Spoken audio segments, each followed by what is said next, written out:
സ്റ്റേഷനിൽ ചെലവഴിച്ച വിവരവും പോലീസ് ശേഖരിച്ചിട്ടുണ്ട്.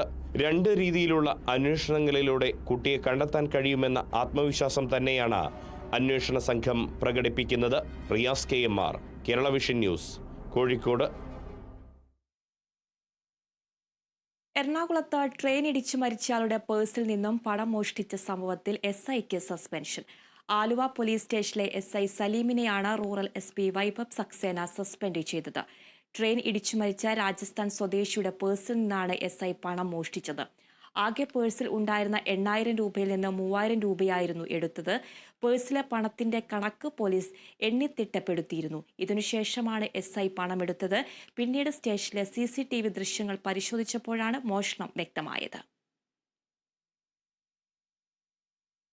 കൊല്ലം പനയത്ത് മദ്യപാനത്തെ തുടർന്നുണ്ടായ തർക്കത്തിൽ യുവാവിനെ കുത്തി കൊലപ്പെടുത്തിയ കേസിൽ ഒരാൾ പിടിയിൽ. പ്രതി അജിത്തിനെ പോലീസ് കസ്റ്റഡിയിലെടുത്തു. പനയം ക്ഷേത്രത്തിലെ ഉത്സവാഘോഷ യാത്രയ്ക്കിടെ ചാറുക്കാട് സ്വദേശി അനിൽകുമാറിനാണ് കുത്തേറ്റത്. സുഹൃത്തായ ധനേഷിനും കുത്തേറ്റിട്ടുണ്ട്. പനയം ക്ഷേത്രത്തിലെ ഉത്സവ ഘോഷയാത്ര കടന്നുപോയതിനു ശേഷം പ്രധാന റോഡിൽ ആയിരുന്നു സംഭവം.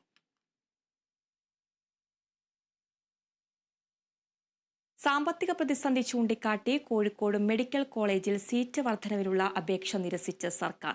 പുതിയ തസ്തികകളും ഉപകരണങ്ങളും വാങ്ങുന്നത് സാമ്പത്തിക ബാധ്യത ഉണ്ടാക്കുമെന്ന വാദം.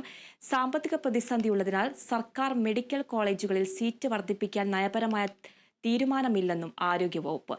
എന്നാൽ കഴിഞ്ഞ ദിവസം സ്വകാര്യ സെൻട്രൽ കോളേജിൽ സീറ്റ് വർധനവിന് സർക്കാർ അനുമതി നൽകിയിരുന്നു. കോഴിക്കോട് മെഡിക്കൽ കോളേജിൽ പൾമണറി മെഡിസിൻ സൂപ്പർ സ്പെഷ്യാലിറ്റി വിഭാഗം തുടങ്ങണമെന്നും DM പൾമണറി കോഴ്സിലെ സീറ്റ് വർദ്ധിപ്പിക്കണമെന്നുമായിരുന്നു ആവശ്യം. മെഡിക്കൽ കോളേജിലെ അസിസ്റ്റന്റ് പ്രൊഫസർമാരാണ് ആവശ്യമുന്നയിച്ച് നിവേദനം നൽകിയത്. എന്നാൽ ആവശ്യം പരിഗണിച്ച സർക്കാർ സാമ്പത്തിക പ്രതിസന്ധി ചൂണ്ടിക്കാട്ടി പിന്നീട് അത് തള്ളുകയായിരുന്നു.